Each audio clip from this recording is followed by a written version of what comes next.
Shakib Khan is a very powerful performer. His screen confidence is truly captivating. Oh my God, এবার প্রথমবারের মতো শাকিব খানের Rockstar সিনেমায় নায়িকা হিসেবে দেখা যাবে ভারতের জনপ্রিয় most glamour actor queen Sunny Leone.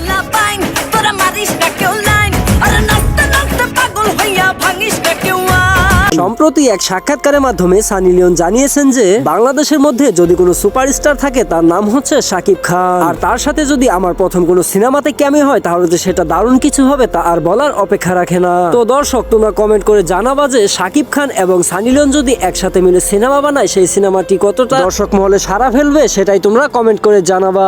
আর হ্যাঁ, তোমরা যারা এখনো চ্যানেলটি সাবস্ক্রাইব করো নাই এরকম ধরনের নিত্য নতুন গরম খবর আপডেট পেতে চ্যানেলটি এখনই সাবস্ক্রাইব করে দাও। সানি লিওনের মতো একজন অভিনেত্রী যদি শাকিব খানের সিনেমাতে ক্যামিও হয় সেটা যে বাংলাদেশের জন্য কতটা গর্বের বিষয় তা আপনাদেরকে বলে বোঝাতে পারবো না। ইতিমধ্যে শাকিব খানের প্রিন্স সিনেমার শুটিং শেষ হয়ে গিয়েছে, তাই তো সামনে কুরবানি ঈদকে সামনে রেখে শাকিব খানের নতুন সিনেমার অ্যানাউন্সমেন্ট করেছেন পরিচালক আজমান রুশো। আজমান রুশো আরো জানিয়েছেন যে আমি শাকিব খানের এই রকস্টার সিনেমাতে এমন ধরনের কিছু ক্যামিও রাখবো যা কিনা বাংলা সিনেমাতে ওরকম ধরনের কোনো পরিচালক এর আগে কখনো করে দেখাতে পারে না। তাই তো প্রথমবারের মতো শাকিব খানের এই সিনেমাতে নায়িকা হিসেবে দেখতে পারবেন ভারতের সানি লিওনকে।